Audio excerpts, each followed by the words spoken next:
Sa loob ng 86 na taon, DZRH ang naging kaagapay ng mga Pilipino sa balita, sa serbisyo at sa bawat kwento. 86 na taon ng tiwala at sa mga darating pang taon, mas pinalakas at mas pinagtibay para sa Pilipino. DZRH, una sa Pilipinas, una sa Pilipino. Serbisyong tapat sa'yo, DZRH.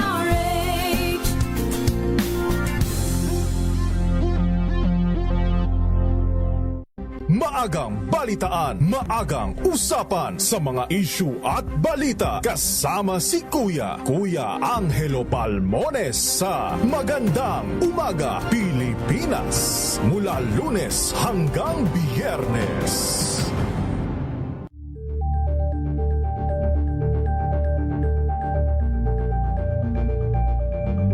We've got you covered. From the hottest hits, exclusive interviews, kilig to the bones fan meet experience, and hataw performances of your favorite stars.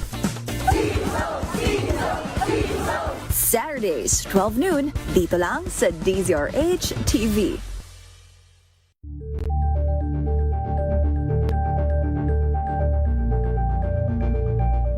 Curious ka ba sa maraming bagay? Kami na ang bahala dyan. Aalamin, tutuklasin at bibigyang linaw namin ang mga katanungang bumabagabag sa inyong isipan. Sa programa kung saan ang bawat sagot ay galing lamang sa mga eksperto. Ang Expert's Opinion, tuwing linggo alas 3 ng hapon, dito lang sa DZRH TV.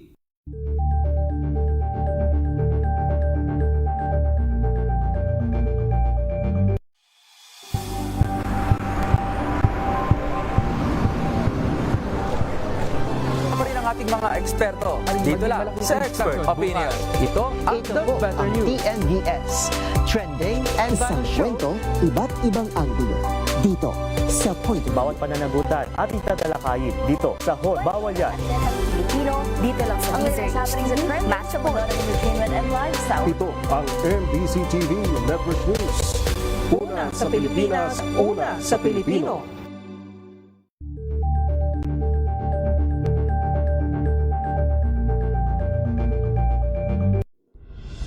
Tuloy-tuloy ang pagtulong, tuloy-tuloy ang pagseserbisyo at tuloy-tuloy ang balitaan kasama si May Binauhan sa Operation Tulong mula Lunes hanggang Biyernes.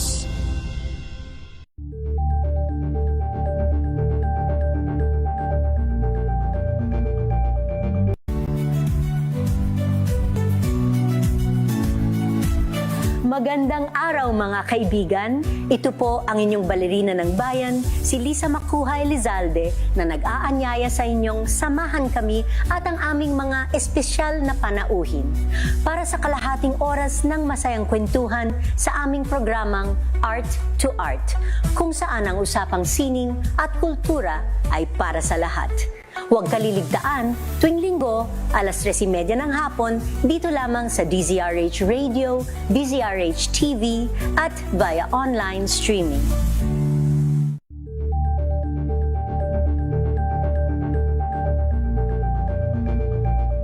Tambalang Anthony Taberna at Jerry Baha ang gigising sa inyong umaga dahil lalatay ang humahagupit na diskusyon at komentaryo Lunes hanggang Biyernes sa 2x2.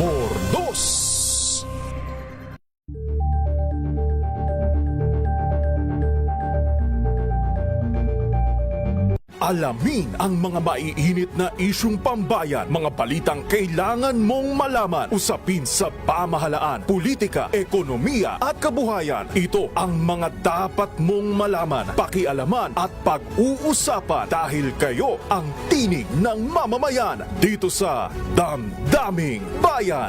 Live sa DZRH Radio, DZRH TV at DZRH Digital. Kasama sina Lakay, Deo Macalma at Elaine Apit. Araw-araw, Lunes hanggang Biyernes. Damdaming Bayan.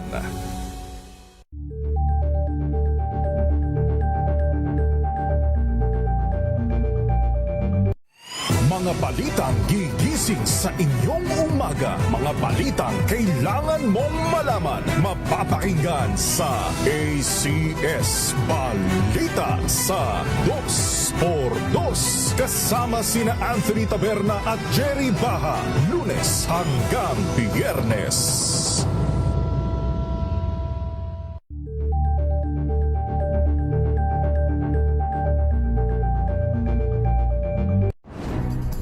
Good vibes ang hanap mo? Dito ka na sa sigurado! Mula sa mga istoryang nagbibigay ng inspirasyon hanggang sa mga kwentong may dalang solusyon. Mga balitang pampagaan ang pakiramdam at pampaganda ng araw. Hindi lang ba sa good news, kundi the better news. Mula Lunes hanggang Biyernes, 1:00 ng tanghali sa DZRH TV.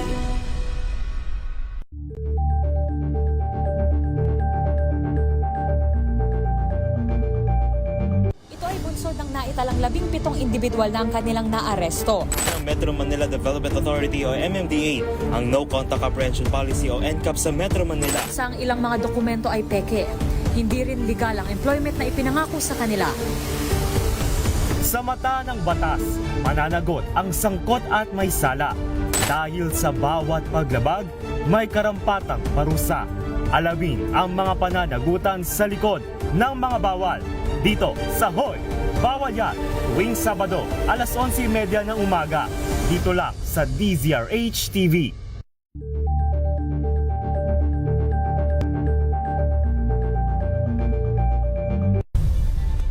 Nagsimula sa pangarap hanggang sa maabot ang tagumpay. Iba't ibang kwento, iba't ibang mukha ng atletang Pilipino. Mas pinatindi, mas pinalakas, at mas pinaaksyon sa Match Point tuwing Sabado, 12:30 ng tanghali sa DZRH TV.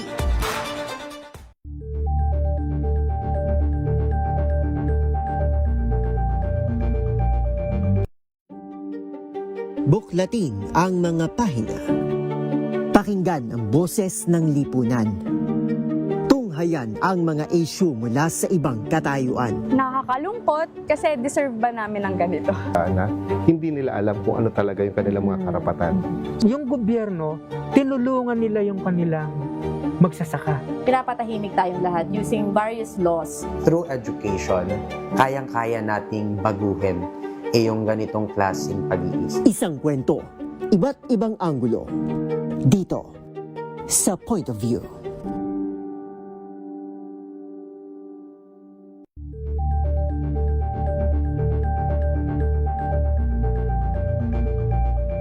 Tumunog na ang gandingan para sa kalikasan. Ang itinanghal bilang Best AM Radio Program Host ay si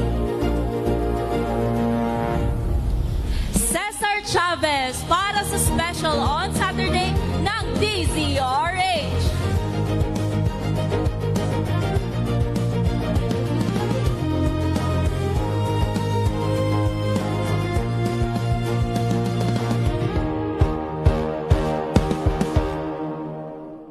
Ang oras, 7 minuto makalipas ang 3:00 ng umaga.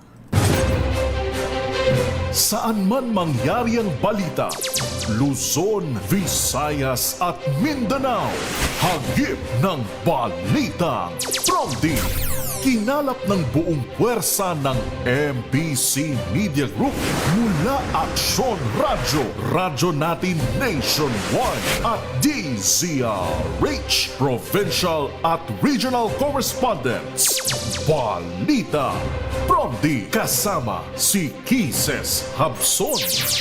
DZRH Balita Promdi.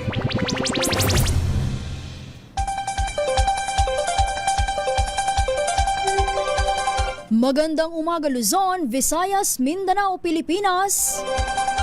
Ito po ang programang Balitang Promdi ngayong araw ng Biyernes, May 22, 2026. Sa ulo ng mga balita. Department of Justice may go signal na sa PNP at NBI para arestuhin si Senator Bato. Balitang Promdi! ICC ibinasura ang hiling ng kampo ni Duterte na iapila ang desisyon kaugnay ng confirmation of charges. Balitang Promdi! Impeachment trial laban kay VP Sara kasado ng simulan sa July 6. Balitang Promdi! Ilang opisyal ng DPWH at mga kontratista kinasuhan ng DA sa ombudsman kaugnay ng 94 million pesos na Ghost FMR projects. Balitang Promdi! Higit 4,600 na bagong kaso ng HIV na itala sa unang quarter ng taon. Balitang Promdi! Senator Ping Lacson bumwelta sa pahayag ni Senator Pia Cayetano kaugnay ng Senate shooting incident. Balitang Promdi!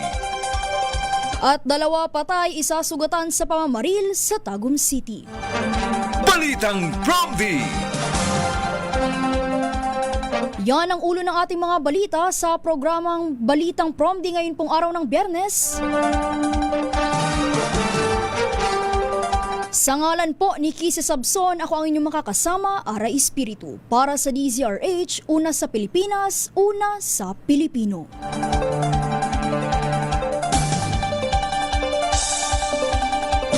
Sa detalye ng mga balita. May go signal na ang Department of Justice sa law enforcement agencies para arestuhin si Senator Bato de la Rosa. Ayon po kay Justice Secretary Frederick Vida, inatasan na nila ang Philippine National Police at National Bureau of Investigation na ipatupad ang arrest warrant ng International Criminal Court laban kay Senator Bato.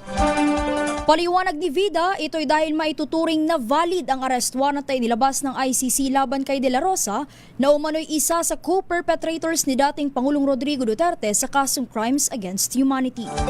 Git po ni Vida, si Senator Bato ay maituturing na pugante at dapat lamang na madala siya sa ICC para kaharapin ang kanyang mga kaso.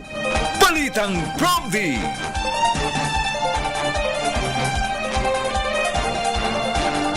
Iginiit po ni Justice Secretary Vida na matatawag na pugante sa batas si Senator Bato de la Rosa at dapat nga po nitong harapin ang kaso sa ICC sa The Hague, Netherlands. Binigyang diin ng kalihim kasunod ng pagkumpirma niyang pwede nang arestuhin ng law enforcement agencies anumang oras o araw ang senador habang nasa Pilipinas ito. Dagdag pa po ni Vida, obligado ang gobyerno na tulungang makamit ang hustisya ng mga naging biktima ng war on drugs. Samantala, tiniyak naman ng kalihim na iginagalang pa rin ng pamahalaan at ng ICC ang karapatan ng senador. Balitang Promdi!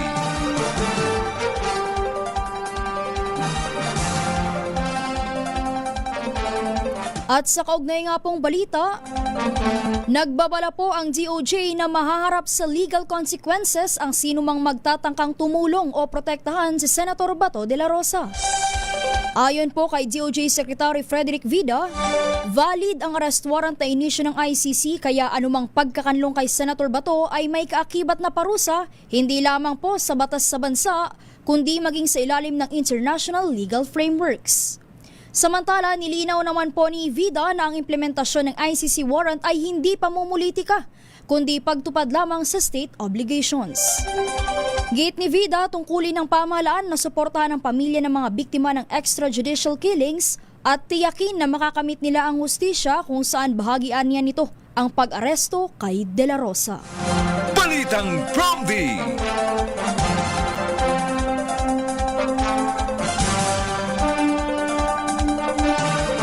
Handa naman po ang PNP Criminal Investigation and Detection Group o PNP-CIDG na ipatupad ang arrest warrant ng ICC laban kay Senator Bato de la Rosa at all costs. Oras na ipag-utos na raw po ito ng PNP Chief. Ito po ang tiniyak ni CIDG Director Major General Robert Morico II kasunod nga ng go signal ng DOJ para sa pagkakaaresto kay Senator Bato.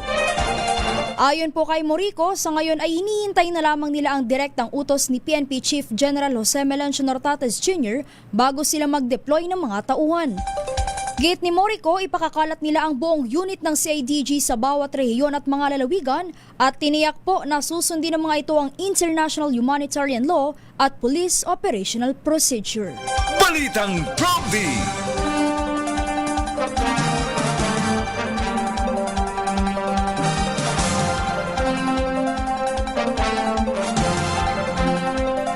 Samantala, nagsumite na po ang pamahalaan ng aplikasyon para sa Interpol Red Notice laban po kay Senator Ronald Bato de la Rosa.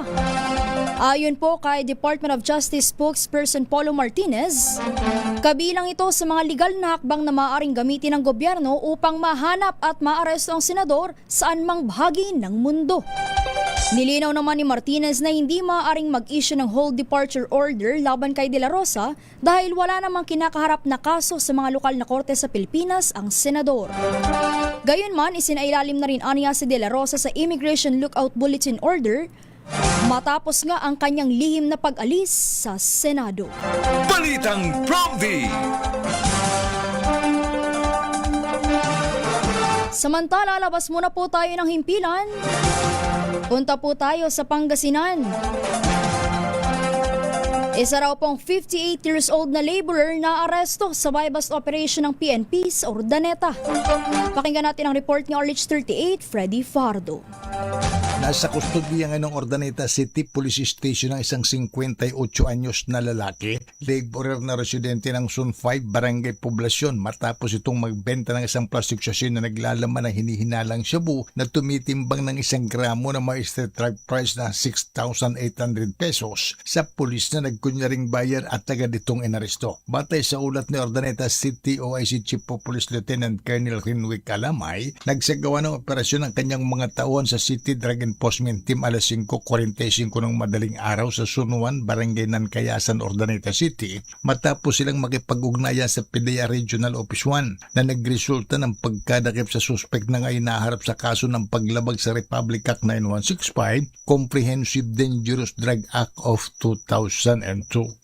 Mula sa Action Radio Pangasinan, ito si Friday Fajardo Aris 30 taguulat para sa DCRH na sa Pilipinas, una sa Pilipino. Balitang Prompty!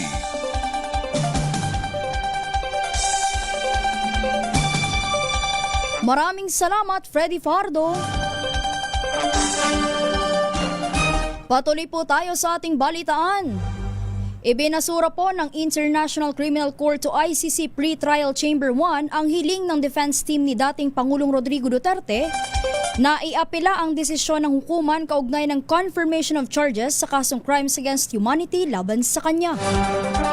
Ayon po sa kampo ni dating Pangulong Duterte, masyadong flexible approach ang ginawa ng pre-trial chambers sa pagtukoy ng saklaw ng kaso at wala umanong malinaw na batayan ng mga ebidensyang ginamit sa pag-confirm ng mga ito. Welta po ng prosekusyon, tama ang naging paglatag ng saklaw ng kaso at nakabatay po ito sa umiiral na jurisprudence. Paliwanag din po ng ICC, sapat ang pag-uugnay ng mga findings sa mga ebidensya na isinumite ng magkabilang panig. Batay po sa desisyon ay nilabas ng ICC Pre-Trial Chamber 1, may sapat nga pong batayan para maniwala na may pananagutan si Duterte bilang co-perpetrator o bilang nasa likod po ng war on drugs dahilan para umusad ang paglilitis laban sa dating Pangulo. Balitang Prompty!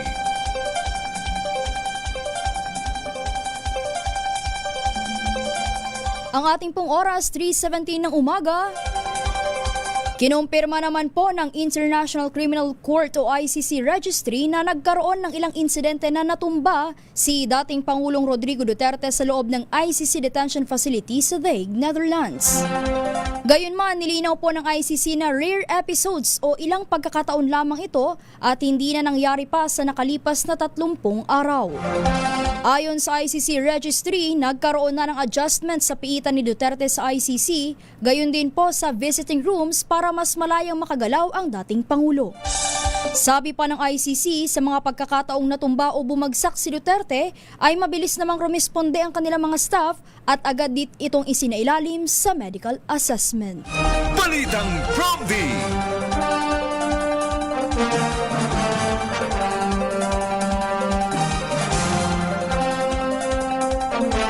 Punta naman po tayo sa Central Luzon. Ito isang high-value individual po na aresto rin sa ikinasang bypass operation sa Subic, Zambales. Pakinggan natin ang report ni RH37, Danny Kumilang. Naaresto ang isang high-value drug suspect sa isinagawang bypass operation ng mga otoridad sa Barangay Kalapakuan, Subic, Zambales. Kinilala ang suspect sa alias na Totoy, 59 anyos, na kabilang ito sa high-value target HBT ng Regional Target List at target ng Oplan Totoy Bato. Pinangunahan ng Philippine Drug Enforcement Agency Regional Office 3, Zambales Provincial Office ang operasyon katuang ang Subic Municipal Police Station, Provincial Drug Enforcement Unit ng Zambales Police Provincial Office at PNP Drug Enforcement Group SOU. Nakumpiska mula sa suspect ang tinatayang 25 gramo ng hininalan shabu na may standard drug price na 170,000 pesos at tinatayang street value na 40,000 pesos. Maharap ang suspect sa kasong paglabag sa Section 5 at 15 Article 2 ng Republic Act 9165 o ang Comprehensive Dangerous Drug Act of 2002. Dani ko bilang RH37, DCRH, una sa Pilipinas, una sa Pilipino. Balitang Promvi! Maraming salamat, Danny Kumilang. Ito, punta naman po tayo sa usapin sa impeachment ni VP Sara Duterte. Itinakda na nga po sa July 6, araw po yan ng Lunes, ang pagsisimula ng impeachment trial laban kay Vice President Sara Duterte. Ito ay makaraang maisilbi ng impeachment court ang summons at makumpleto ang mga kinakailangang proseso bago ang paglilitis. Batay sa napag-usapan sa All-Member Caucus ng Senado noong Miyerkules ng gabi, hanggang June 1 po ang ibinigay na deadline kay Duterte para formal na sagutin ang reklamong impeachment. Sa buong buwan ng Hunyo, isasagawa ang pre-trial proceedings at marking ng mga ebidensya bago tuluyang simulan ang pre-trial proper sa Hulyo. Ibig pong sabihin, kahit naka-adjourn ang Kongreso mula June 6 hanggang July 26 ay magpapatuloy pa rin ang trabaho ng Senado matapos nga po itong mag-convene bilang impeachment court. Sa oras na magsimula ang trial proper sa July 6, nakatakda ang paglilitis mula Lunes hanggang Miyerkules alas 2 ng hapon, habang ang Huwebes naman po ay ilalaan para sa paghahain ng pleadings at iba pang mga dokumento. Sa pagbabalik naman ng second regular session matapos ang State of the Nation Address o SONA sa July 27, isasagawa po ang regular plenary sessions ng Senado tuwing umaga ng Lunes hanggang Miyerkules po yan, habang tuloy ang impeachment trial sa hapon. Maaari ring magsagawa ng committee hearings tuwing Huwebes at Biyernes o ipagpatuloy pa ang impeachment proceedings kung kinakailangan. Balitang Promvi!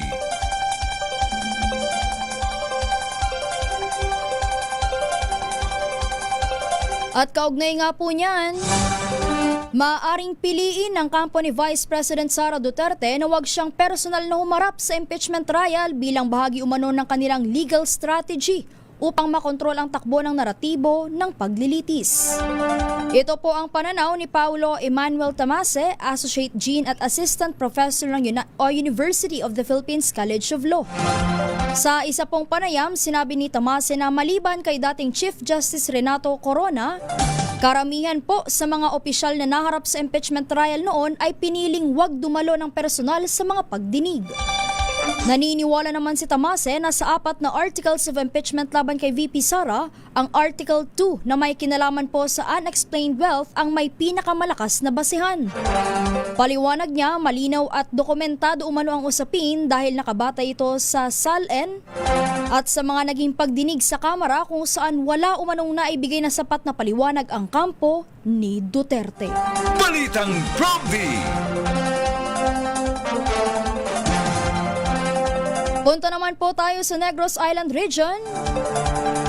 Itong CHR raw po magsasagawa ng inquiry hinggil sa nangyaring umano'y engkwentro sa bayan ng Toboso, Negros Occidental. Pakinggan natin ang report ni RH46, Rex Cantong. Plano ng Commission on Human Rights Central Office na magsasagawa ng inquiry hinggil sa International Human Rights Violation Law sa lungsod ng Bacolod at Negros Occidental sa buwan ng Hulyo o Agosto nitong taon. Ayon kay CHR Commissioner at spokesperson Attorney Vida Ipres, planong magsasagawa ng inquiry dahil sa sunod-sunod na inkwentro sa lalawigan. Dagdag pa ni Ipres, gusto ng kanilang ahinsya na ma-establish ang pinagmulan ng nasabing inkwentro. Nanindigan din si Ipres na ang armed struggles hindi solusyon at mayroong paraan upang mapaabot sa gobyerno ang panawagan sa gobyerno. Ito si RH46 Rex Cantong para sa DZRH, una sa Pilipinas, una sa Pilipino. Balitang Bromby! Maraming salamat, Rex Cantong.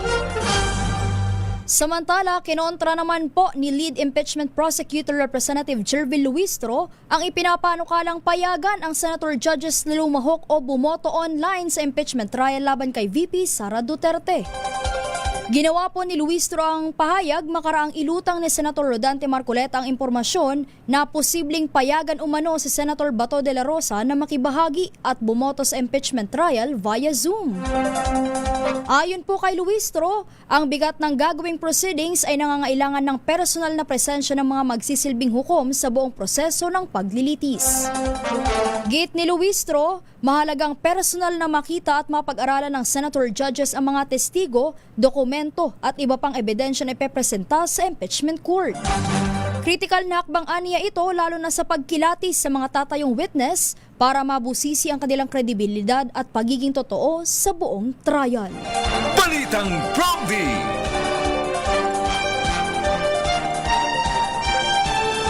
Posibleng makaapekto sa planong pagtakbo sa pagkapangulo sa 2028 ni VP Sara Duterte ang kasalukuyang impeachment proceedings laban sa kanya. Ayon po kay UST Assistant Professor Froilan Calilong, maaaring makaapekto ang impeachment sa imahe ni VP Sara pero may posibilidad din na tumaas ang suporta sa kanya dahil sa nakikitang underdog narrative na kadalasang kinikilingan ng ilang botante. Bagaman mahirap makuha ang 16 na boto mula sa 24 na senador na kinakailangang boto para sa conviction, sinabi po ni Calilong na ang mas malaking usapin ay ang pananaw at tiwala ng publiko sa gitna ng proseso. Gate niya sa ganitong klase ng political proceedings, mas mahalaga pa ang impresyon at tiwala ng publiko kaysa sa aktwal na hatol.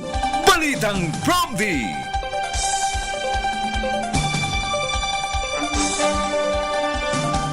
Samantala, nagsampa po ng reklamong perjury sa Attorney Manasseh Carpio laban kay dating Senador Antonio Trillanes IV kaugnay ng mga alegasyon nito tungkol sa umano'y ill-gotten wealth ng pamilya Duterte.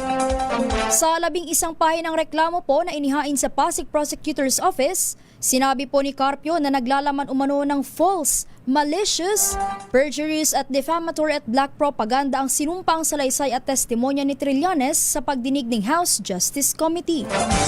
Sa kanyang affidavit at testimonya, muling inulit ni Trillanes ang mga akusasyong una niyang ibinunyag noong kasagsagan ng 2016 elections hinggil sa umano'y lihim na bank accounts ng pamilya Duterte.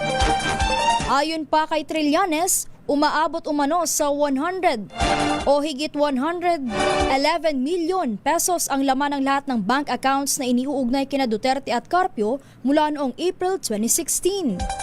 Iniugnay rin ng dating senador ang naturang pera sa umano'y illegal drug activities ng negosyanteng taga Davao na si Sammy Uy. Sa ngayon, wala pang inilalabas na opisyal na tugon si Trillanes kaugnay ng reklamong isinampa laban sa kanya. Balitang Bromby!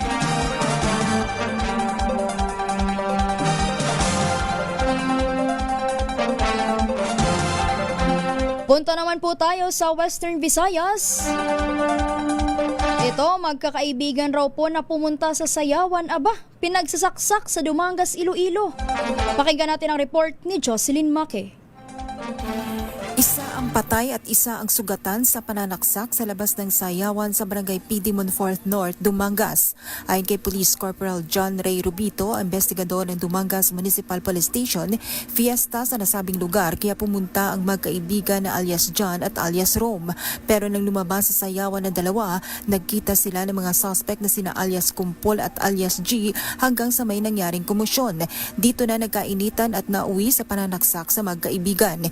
Iniimbestigahan ng pulisya kung ano ang totoong dahilan ng insidente maliban sa lasing ang mga suspect. Dinala sa ospital ang mga biktima pero namatay si alias John. Sumuko naman sa pulis si alias G habang at large si alias Kumpol. Mula sa Action Radio Iloilo, ito si Jocelyn Make para sa DZRH. Una sa Pilipinas, una sa Pilipino. Balitang Promdi. Maraming salamat, Jocelyn Make. Sa iba pa nating mga balita, naghain po ng reklamo ang Department of Agriculture sa Office of the Ombudsman laban sa ilang opisyal ng DPWH at mga pribadong kontratista dahil sa umano'y 8 Ghost Farm to Market Road project sa Davao Occidental na nagkakahalagang 94 million pesos. Pinangunahan po ni DA Secretary Francisco Chu Laurel Jr. ang paghahain ng mga reklamo na nagsasaad ng mga alegasyon ng korupsyon, malversation, pamimeke ng mga pampublikong dokumento, grave misconduct at serious dishonesty laban sa mga respondent. Kabilang po sa mga kinasuhang DPWH officials, sina Davao Occidental District Engineer Rodrigo Larete, Project Engineer at OIC Chief of Construction Section Joel Lumogdang, OIC Assistant District Engineer Michael Awa, Quality Assurance Officer Jafel Paunilyan, Acting Finance Chief Char Ryan Ubungen, gayon din po ang kontratistang si Leonila Orgel ng RDF Construction and Supply.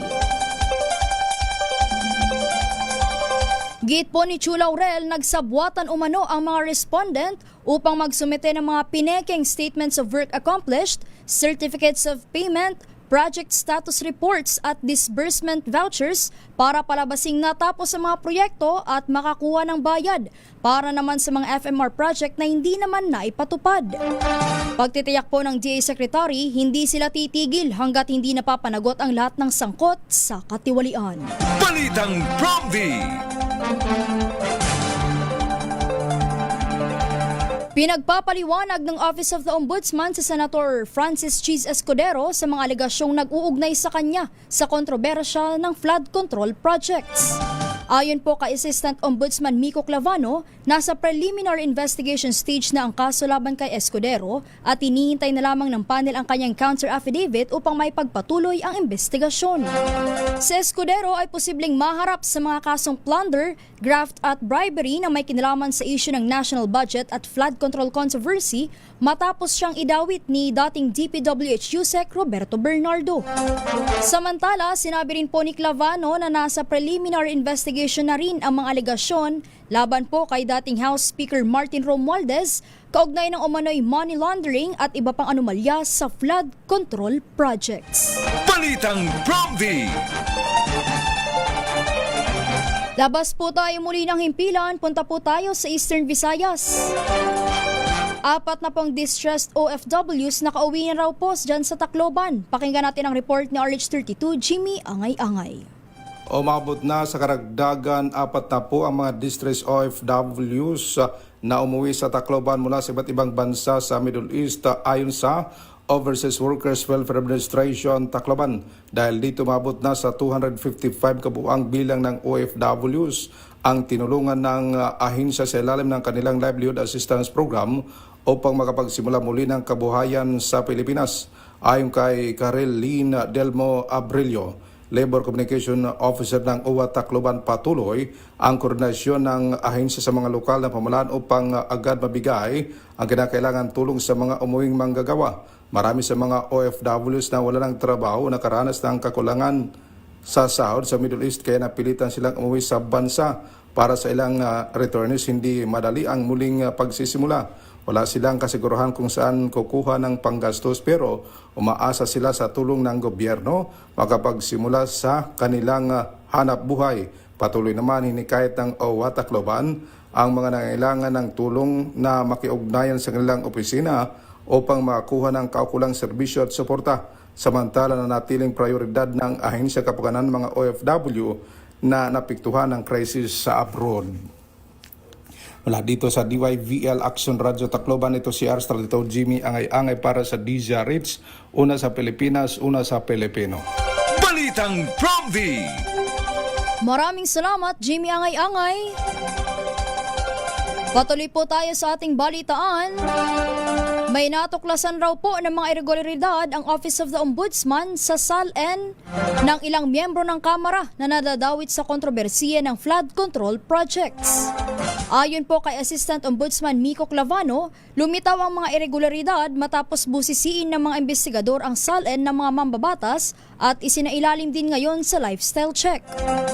Paliwanag po ni Clavano, ikinukumpara ng Ombudsman ang mga idineklarang ari-arian ng mga opisyal sa mga record mula sa iba't ibang registries upang matukoy kung tugma ang kanilang mga deklarasyon sa aktwal na pagmamay-ari. Gayunman, tumanggi muna siyang pangalanan ang mga kongresistang may umano'y anomalya dahil nagpapatuloy pa ang investigasyon at marami pa umanong kailangang beripikahin ang ahensya. Balitang Promdi!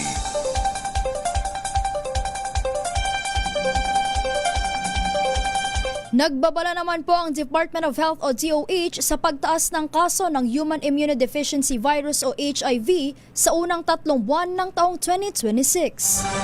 Batay po sa huling datos ng HIV and AIDS Surveillance of the Philippines, nasa 4,600 ang bagong naitalang kaso ng HIV mula Enero hanggang Marso o katumbas po yan ng 9% na mas mataas kumpara sa kaparehong panahon noong nakaraang taon. Sa naturang bilang, higit 1,000 po o 24% ng mga pasyente ang may advanced HIV. Pinakamataas ang bilang ng HIV infection sa National Capital Region na may 989 na kaso. Sumunod po ang Calabarzon na may 808, pangatlo ang Central Luzon na may 551, Soc-Sargen na may 277 at Davao Region na may 263. Samantala, 4,300 sa mga kaso ay kalalakihan, habang 252 naman ang kababaihan na nasa pagitan ng edad na 2 hanggang 70 years old. Balitang Promdi!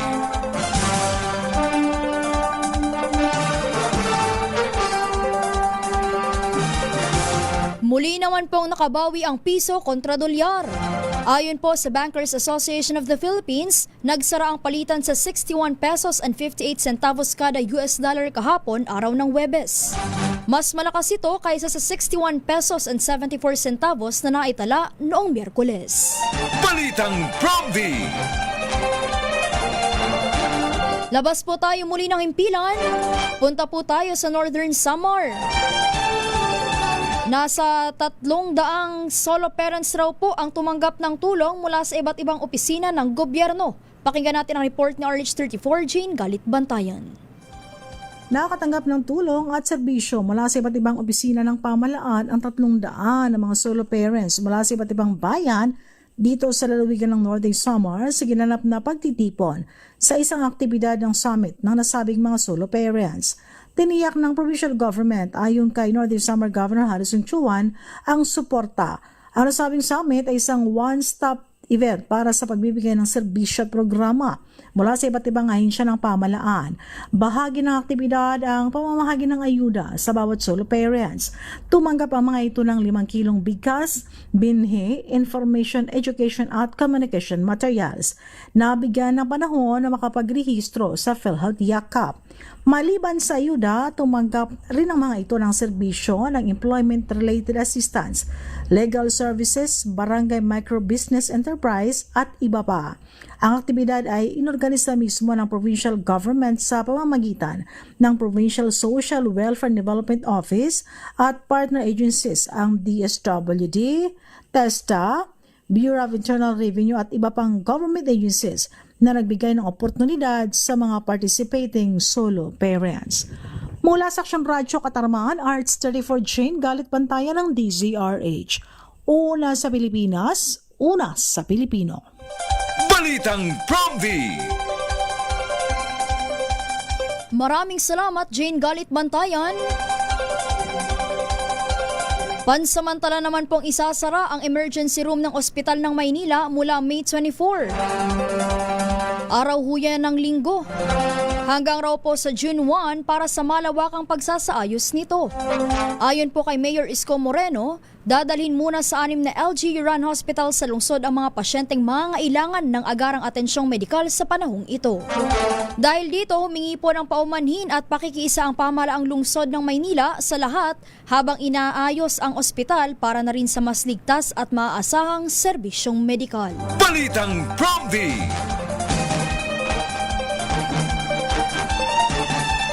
Punta po tayo sa Balitang Metro Manila. Ito po yung Dimasalang Bridge northbound raw po, sarado muna simula bukas. Bakit nga ba? Pakinggan natin ang report ni RH9 Tina Nolasco. Sarado muna simula bukas, May 23, ang Dimasalang Bridge northbound para sa isasagawang rehabilitasyon ng tulay. Sinabi ni Manila Mayor Isko Moreno, target matapos ang pag-asaayos ng naturang tulay pagsapit ng ikalawang linggo ng Oktubre o bago mag-undas. Ito'y bilang paghahanda sa inaasahang pagdagsa ng mga taong daraan papunta sa Manila North Cemetery.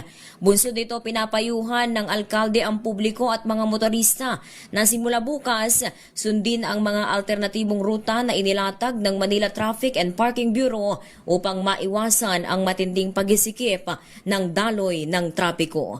Ito si RH9 Tina Nolasco para sa DZRH, una sa Pilipinas, una sa Pilipino. Balitang Promdi! Maraming salamat, Tina Nolasco. Samantala, ito si Senator Ping Lacson raw po may buwelta sa pahayag ni Senator Pia Cayetano kaugnay ng Senate shooting incident. At 2 ang patay, 1 naman ang sugatan sa pamamaril sa Tagum City. Yan at ang iba pang mga balita sa pagbabalik ng programang Balitang Promdi. Sa ating oras, 3:39 ng umaga.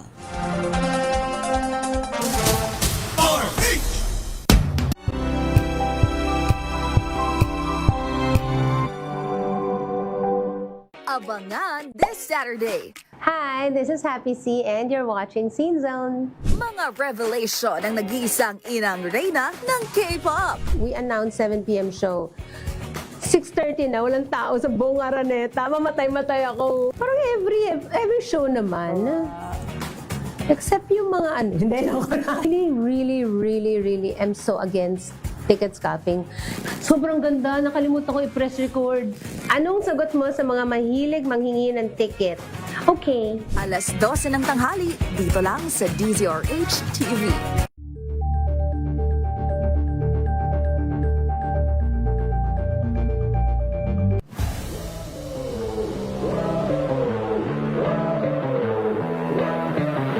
Konting maturity kasi yun nga, before talagang kumbaga gusto ko lang is maglaro lang dati.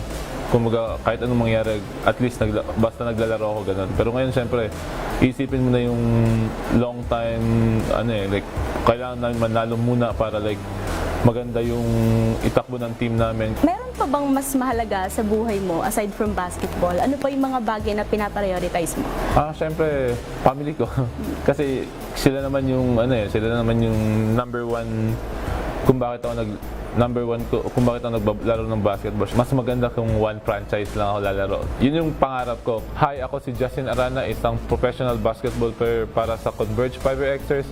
Abangan ang ating exclusive interview dito lang sa DZRH TV Matchpoint. Mabuhay ang atletang Pilipino.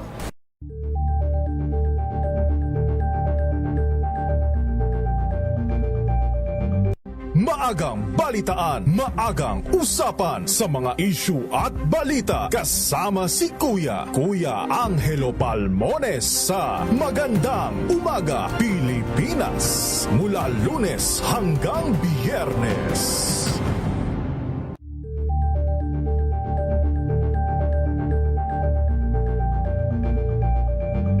We've got you covered. From the hottest hits, exclusive interviews, kilig to the bones fan meet experience, and hataw performances of your favorite stars. Saturdays, 12 noon, dito lang sa DZRH TV.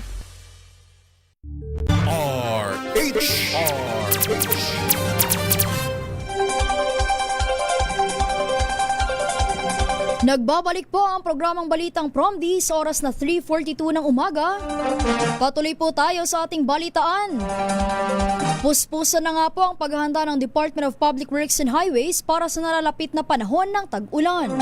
Ayon po kay DPWH Secretary Vince Dizon, bahagi ito ng direktiba ni Pangulong Bongbong Marcos Jr. na gawin ang lahat ng maaaring gawin para maibsan ang epekto ng rainy season lalo na sa mga bahaing lugar.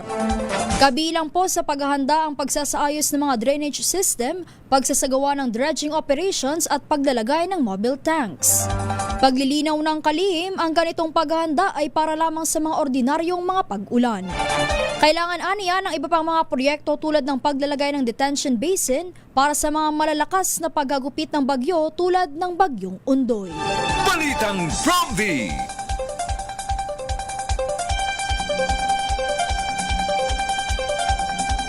Nakikipag-ugnayan na ang DSWD sa pamilya po ng nasawing ginang na naghihintay ng ayuda sa Quezon City Hall. Paglilinaw po ni Crisis Intervention Program Director Edwin Morata, hindi pa nagsisimula ang distribusyon ng ayuda nang mahilo si Aling Marlene at mangyari ang insidente. Ayon po sa ulat nitong Martes, biglang nahilo habang nakapila ang ginang at bumagsak ang ulo sa semento na naging sanhi ng kanyang pagkamatay. Sa ngayon, inaalam pa kung ano ang pangangailangan o tulong na pwedeng iabot sa naulilang pamilya. Balitang Promdi.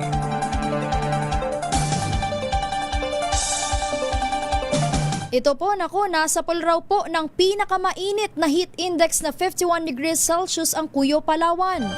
Ito po ay sinundan ng Apari, Cagayan at Sangli Point, Cavite na tinamaan naman ng heat index na 48 degrees Celsius. Ayon po sa Pag-asa, nasa 56 na lugar sa buong bansa ang tinamaan ng dangerous level na heat index noong Miyerkules po yan. Nasa 47 degrees Celsius naman ang naranasang heat index sa Dagupan City sa Pangasinan. Balitang Promdi.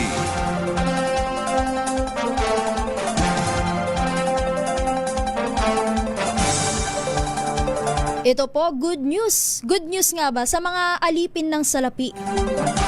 Idineklara po ng Malacanang ang May 27, araw po yan ng Miyerkules, bilang regular holiday po sa buong bansa bilang paggunita sa Eid al-Adha o Feast of Sacrifice.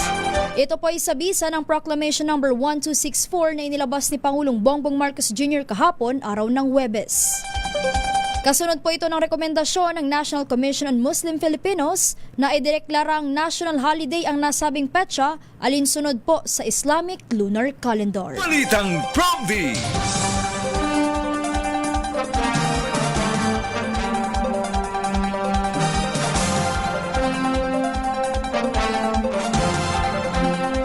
Sa iba pang mga balita, dumistansya po ang Malacanang sa ulat hinggil sa umano'y pag-hire ni Pangulong Bongbong Marcos Jr. sa isang London public relations firm para pabanguhin ang kanyang imahe at pangalan. Sa report po ng whale hunting, pinadalhan umano ng confidential proposal ng communications firm na Project Associate si PBBM isang buwan bago ito manalo sa 2022 presidential elections para raw po sa isang offer na i-manage ang international narrative hinggil sa kanya kapalit ng $144,000 na bayad sa isang buwan. Sinabi rin ng whale hunting na ang presidente umano ang nasa likod ng nangyayaring political meltdown sa bansa kabilang ang impeachment trial at Senate shooting incident. Ngunit ayon po kay Palace Press Officer Claire Castro, walang komento ang palasyo sa mga artikulo na anyay nakabatay lamang sa mga espekulasyon at intriga. Git po ni Castro, nakatuon ngayon ang pamahalaan sa pagtugon sa mga problema ng publiko at hindi sa mga chismis na tungkol pa sa mga kaganapan ilang taon na ang nakalilipas. Balitang Promdi. Ito nga po, kaugnay nga po ng nangyaring putukan sa Senado noong nakaraang linggo. Bumwelta po si Senator Ping Lacson sa naging pahayag ni Senator Pia Cayetano na wala umano ni isa sa minority bloc ang nangamusta sa mga kasapi sa mayorya matapos ang shooting incident noong May 13. Sa isang expose, tinanong ni Lacson kung paanong kakamustahin ang mga tao na aniyay tila masayang kumakain, umiinom ng kape, naka-Facebook live nang mangyari ang insidente at inakusan pa silang mga nasa minorya na umano'y may alam sa nangyaring putukan. Matatanda ang naging emosyonal si Cayetano nang ibahagi nito ang takot na kanyang naramdaman habang nangyayari ang putukan sa Senate building. Naluha rin ang senadora nang sabihing wala man lang sa mga kasamahan nila sa minorya ang nag-abalang kamustahin sila. Balitang Prompty! Bukod po kay Senator Lacson, may tugon rin po dyan. May reaksyon din po sa Senator Erwin Tulfo. Pinabulaanan nga po ni Senator Erwin Tulfo ang akusasyon ni Senator Pia Cayetano na walang nangamusta sa kanila matapos ang nangyayaring putukan sa Senado. Git po ni Tulfo, nagpadala ng mensahe ng pag-aalala ang mga senador mula sa minority bloc sa kanilang WhatsApp group chat matapos ang insidente. Git po ni Tulfo, sumagot pa nga sa kanilang pangangamusta si Senator Camille Villar. Pero hindi aniya alam ng senador kung bakit hindi ito nabasa ni Senator Pia Cayetano. So bali, ang moral lesson pala dyan, Kuya Jeric, magbasa ng messages. Balitang Prompty! Sa iba pang mga balita, Bulgaran pong sinabi ni Senator Amy Marcos na may nilulutong no election at 3-year term extension ang kasalukuyang administrasyon. Sa panayam po ng DZRH, sinabi ni Senator Amy na ito ay sa pamamagitan ng Constituent Assembly o pagpapalit ng konstitusyon. Ito aniya ay panabla sakaling hindi lumusot ang impeachment complaint laban kay VP Sara Duterte, gayon din ang pagtaas sa 50 anyo o 50 years old na age requirement para maging kandidato sa pagkapangulo. Balitang Prompty!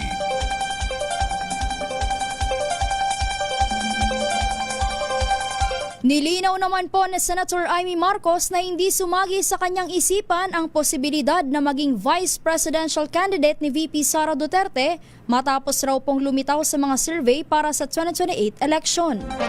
Ayon po kay Senator Amy, dapat hanapin ni VP ang talagang makakatulong sa kanya. Binalikan din ng Senado o Senadora ang nagdaang 2025 midterms election kung saan siya ay panghuli sa senatorial race at muntik pa malaglag. Una rito, naglabas ng hypothetical survey ang Octa Research kung nanguna o kung saan po nanguna nga ang Robredo Tulfo tandem kontra Sara Amy. Balitang Prompty!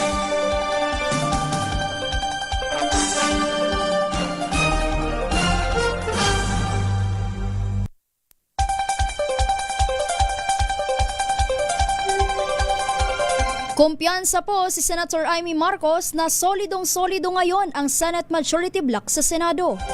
Sa panayam po sa DZRH, sinabi ng senadora na matatag ang samahan ng 13 miyembro ng mayorya. Sila lamang aniya ang ginugulo para muling mabago ang Majority Bloc dahil sa kanilang manipis na bilang. Dagdag pa ng senadora, isa-isa silang kinakasuhan sa iba't ibang dahilan pero hindi aniya matitinag ang kanilang grupo. Balitang Prompty!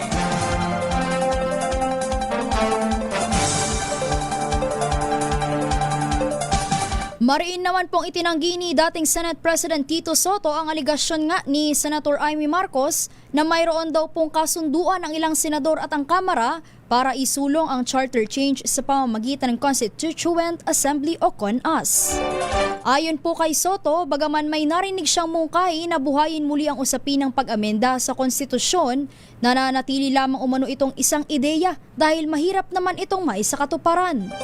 Pinabulaanan din ni Soto ang pahayag ni Amy na ginagamit lamang nila ang kontrobersiyang kinasasangkutan ni Senator Ronald Bato de la Rosa bilang cover para mapatalsik ang kasalukuyang Senate President Alan Peter Cayetano. Gate po ni Soto, walang kinalaman ang minority bloc sa issue at hindi umano prioridad sa Senado ang charter change sa kasalukuyan. Balitang Prompty!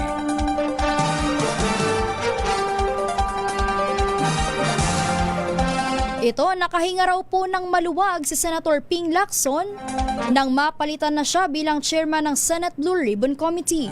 Sa isang post sa X, sinabi po ni Lacson na double relief umano ang kanyang nararamdaman ngayon na wala na siya sa pamumuno sa makapangyarihang panel. Kasabay nito ay pinagmalaki rin po ni Lacson ang mga naging investigasyon ng Blue Ribbon Committee na nagresulta umano sa paghain ng mga kaso at pagsisiyasat laban sa ilang mambabatas. Bagaman hindi na siya ang chairman ng komite, tiniyak po ni Lacson na hindi siya titigil sa laban kontra korupsyon. Balitang Promdi.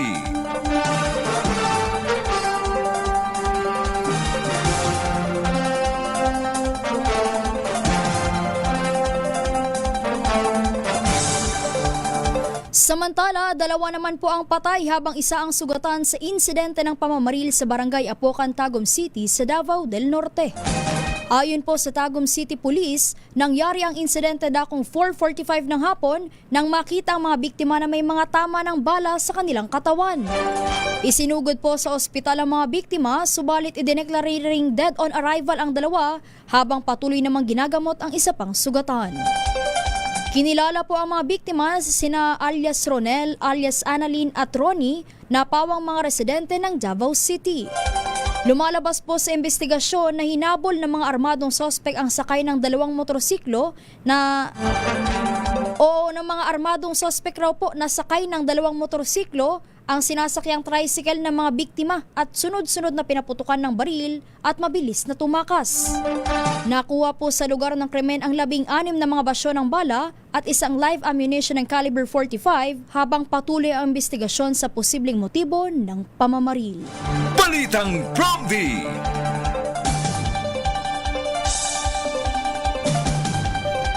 Dalawang bata naman po ang natagpuang patay sa loob ng isang nakaparadang sasakyan sa Naga City sa Cebu. Ayon po sa lokal na pulisya, unang napaulat na nawawala ang 2 bata na kapwa pong bata. Nito pong Lunes ng hapon bago natagpuan Miyerkules bago magdilim. Batay po sa kuha ng CCTV, huling namataan ng magkaibigan na pumasok sa loob ng isang garahe sa Barangay Tuyan. Sa kasagsagan daw po ng paghahanap, natagpuan ng 2 bata na nasa loob ng isang sedan at wala ng buhay. Sa ngayon, patuloy po ang investigasyon sa naturang insidente. Balitang Promdi.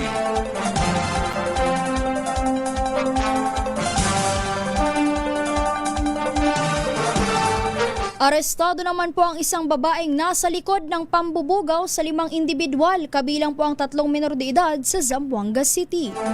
Kinilala po ang suspect na si alias Josie na aktuhan pa na inaalok ang mga biktima sa ikinasang operasyon ng mga otoridad. Nasa kustodiya na ng lokal na ahensya ang mga menor de edad na biktima na sasailalim po sa medical evaluations at recovery assessment. Samantala, posible namang maharap ang suspect sa kasong qualified human trafficking at habang buhay na pagkakakulong. Balitang Promdi. At dyan na nga po nagtatapos ang ating balitaan sa programang Balitang Promdi. Pero bago po tayo magpaalam, pahabol muna natin batiin ho natin ang mga nakatutok sa ating Facebook at YouTube Live. Unahin na po natin sa ating Facebook. Pagbati po kay Steve Orica watching from California. Magandang umaga ho. Gayon rin po kay Tarsila Espiritu Castro nakasubaybay naman po sa DZRH from Greece. Pagbati rin po kay Edna Rodriguera, gayon rin po kay Mauro Jun Aspiliaga at kay She Roque. Gayon din po kay Vernilo Shanoza at ito laging present to dito. Good morning po Becky Villanueva Tezuka. Pagbati rin po kay Celso Areglado Cosico at kay Kenneth Paul Ammunicio. Gayon din po ito, madalas ko rin itong nakikita rito. Lagi itong nakatutok sa DZRH. Pagbati rin po kay Virgilio Sakdalan. Gayon din po kay Victor Bentulan at kay Hanzala Bangkola Tarambisa. Batiin ko rin po ang aking mumi at papa na nakatutok from Bicol, Irene Atener Espiritu. Good morning! Pagbati rin po kay Hermie Esteban. Gayon rin po kay Senyorico Elgarico.